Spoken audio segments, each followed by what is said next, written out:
So in today's quick video I'm going to talk about the Great British Streetlight switch off, where county councils have been attempting to switch off streetlights in their local authority areas to save power, and it's sort of hit major news that about 75% of councils have switched their streetlights off.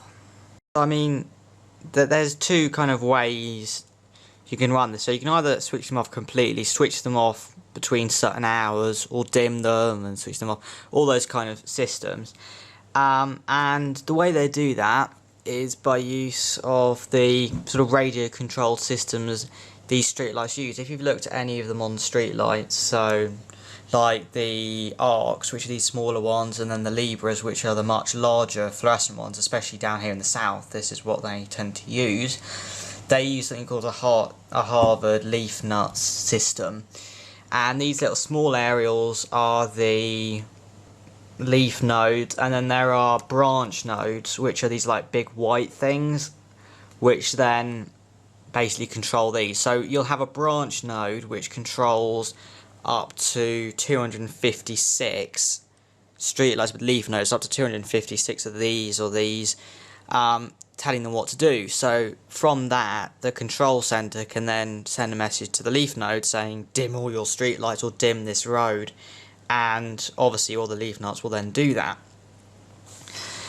Or at least that's kind of the plan, because since these are all very intricately radio controlled systems, they don't tend to work very well in the real world.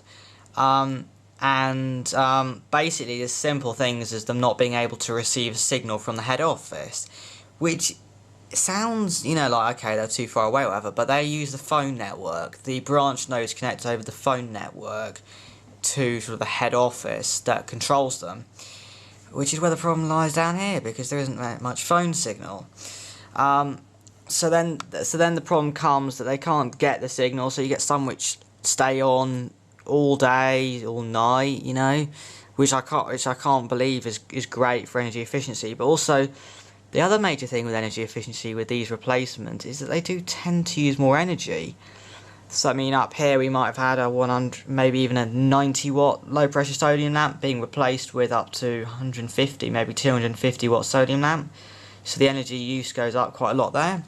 And in the case of these street lights and what preceded them, you've got a 35 watt low pressure sodium lamp replaced by a 55 watt fluorescent. Yeah, great, you get white light, but it does absolutely nothing for energy efficiency, unfortunately. So I guess all in all, I mean, I can't really comment on figures to do with whether it actually affects crime rate, because so far as I can see, there's not really been any sort of statistically significant concludable correlation about whether it actually does. But what I'm basically saying is that the system they use to dim them or even switch them off is very flawed and could be costing the councils more money and more energy, just like the system as a whole, which has been a little bit of a farce in some ways. But I can certainly see why the councils rolled it out, because on paper at least it looks like a very good system. Just a shame that technologically it's potentially too complex, and as a result I see far too many of them failed on a daily basis.